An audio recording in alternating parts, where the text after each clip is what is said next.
Isang papasaherong jeep ang hinold up sa Pasay. Ang driver ng jeep, kasabwat daw ng mga suspect. Naritong unang ronda ni Katrina Son.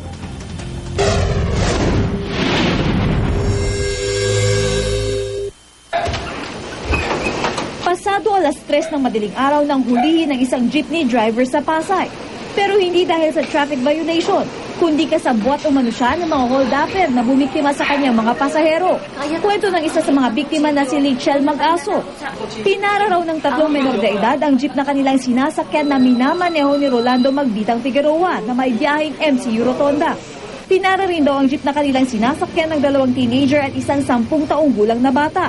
Pagkasakay, sumenyas daw ang mga ito sa driver ng jeep at di pa man din nakakalayo ay nagdeklara na sila ng hold-up.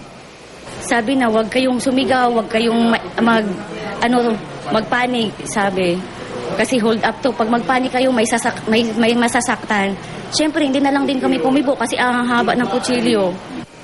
Kaya naman di na sila nakapalagpa at ibinigay na ang kanilang mga cellphone at pera. Pagkapabaraw ng mga hold-upper ay pinilit ng mga biktima ang driver ng jeep na ihatid sila sa pinakamalapit na police station. Pinipilit namin sumama, hindi kami pumayag na doon diretso na siya na ibaba lang kami. Kasi nakita namin sa mata sa salamin ng jeep, nagtinginan sila, parang nagsinyasan. Pagdating sa presinto, agad nilang isinuplong sa mga pulis ang kanilang hinala. Kasama ka? Diyos ko nga. Hindi po kasama, parang awa niyo na po. Pag hindi ka kasama, nandun na nga yung papel mo dito, nakaano ka naman dito sa Pasay. Rito, ate. Ako po mismo nagdala sa nila rito. Tapos nagulat na lang po, sinabi nila kasama ako. Hindi po totoo yun. Ayon sa mga otoridad, hindi ito ang unang beses na inireklamo ang sospek.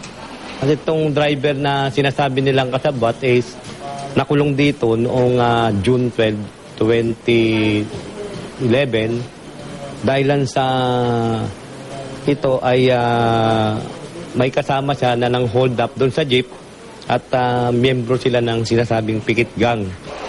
Sa ngayon ay pinaghahanapan ng mga otoridad ang mga kasamahan ng sospek.